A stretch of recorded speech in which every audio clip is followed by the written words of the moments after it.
Rightio.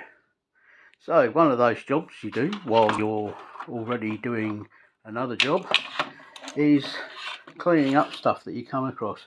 I reckon you should be able to see that pretty well. That's as gunky as. So I decided to take it off, and I also need to get to this wiring.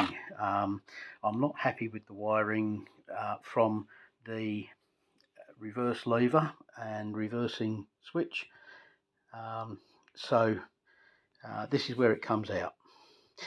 Now to get this off, I thought it'd be a good idea to start with the 3 bolts indicated, but you can see it's very difficult to get a socket or a spanner or anything in underneath here, and with very little effort I started chewing the head on this one, whereupon I said go forth and multiply to the job, and I went the way of undoing this pair and this one and its mate on the other side.